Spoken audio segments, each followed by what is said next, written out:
तो उस भ्रष्टाचार को छिपाने के लिए अपने आप को पवित्रता की गारंटी लेते हैं। कोई सामान मार्केट में आता है जब उसमें कुछ मिलावट होती है तो उस मिलावट है वो झूठ बोल रहा है। क्या हुआ कि जब कुछ लोगों ने झूठ बोल के, अब आप बात करते हैं कि गारंटी शब्द का उदय कब हुआ।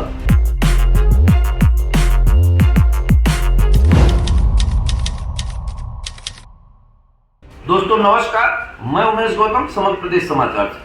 आज बात करते हैं गारंटी की। राजनीतिक दौर में इन दिनों गारंटी और वचन का गेम चल रहा है। जिस नेता को देखो गारंटी, मोदी जी की गारंटी, राहुल गांधी की गारंटी, मतलब ये पार्टियां लोगों को गारंटी देती हैं। अब आप बात करते हैं कि गारंटी शब्द का उदय कब हुआ। मुझे तो ज्यादा जानकारी नहीं कि गारंटी शब्द का उदय कब हुआ और कब से गारंटी शब्द आया, कब गारंटी शब्द प्रचलन में कब आया।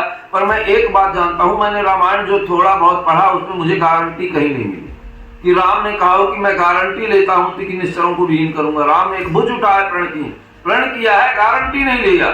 निश्चरहीन करो मही भुज उठाए प्रण की, पर यह नहीं कहा कि मैं गारंटी लेता हूं। भागवत में कहीं कृष्ण ने यह नहीं कहा कि मैं गारंटी लेता हूं।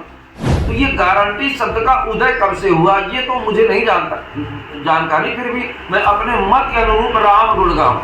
कवि न हो नहीं चतुर कहाऊं, मत के अनुरूप राम गुण गाऊं, ऐसा हमारे रामायण में है। तो मैं भी बता रहा हूं कि मैं इतना ज्ञानी नहीं हूं, फिर भी ये मैं अपनी बुद्धि बल से ये बताना चाहता हूं कि गारंटी क्या है और गारंटी का उदय कब हुआ और गारंटी की परिभाषा क्या है।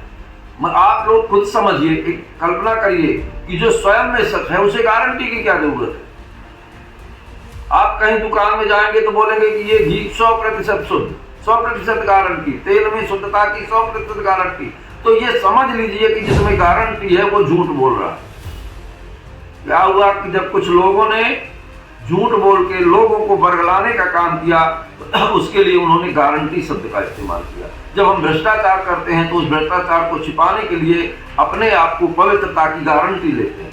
कोई सामान मार्केट में आता है जब उसमें कुछ मिलावट होती है तो उस मिलावट को शुद्ध करने के लिए हम गारंटी लेते हैं, नहीं 100% शुद्ध है।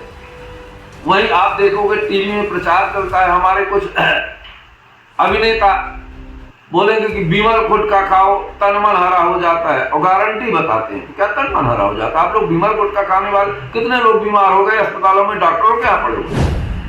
ऐसे बहुत सारे लोग, मैं एक बिमल की नहीं कोई भी तंबाकू के एडवर्टाइजमेंट की बात करता हूँ, बहुत सारे लोग करते हैं प्रचार।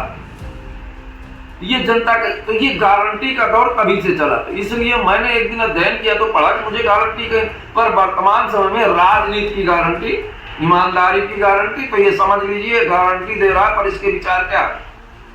इसी तरह ये देने की गारंटी, वो किसी नेता ने ये गारंटी नहीं ली कि मैं अपने देश को स्वच्छ और निर्मल बनाऊंगा, अपने देश से जातीयता का दंश खत्म करूंगा। इस बात की गारंटी मांगिए। गारंटी मांगना है तो इस बात की गारंटी मांगिए कि लोगों के अंदर से जो द्वेष भर रहे हैं, जातीयता का, समाज का, धर्म का, लिंग भेद, ये सारी जो देश को विखंडित करने की बात करती हैं, इसे खत्म करने की गारंटी लीजिए।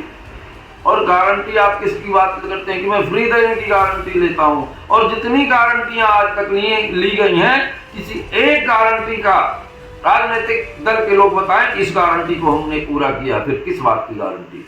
तो दोस्तों आज गारंटी पे इतना ही। अब मैं कुछ कल और पढ़ूंगा और गारंटी के बारे में आपको बताऊंगा कि गारंटी क्या है। तो ये भी पूछिएगा नेताओं के कि हम आपको वोट दे रहे हैं तो आप इसी दल में रहेंगे, इस बात की गारंटी दीजिए। और आजकल जो ये गारंटी का वचन का दौर चल रहा है, तो मैं तो ये कहूंगा कि अब जय श्री राम कम बोलिए, जय गारंटी की, जय गारंटी की। दोस्तों नमस्कार, जय गारंटी।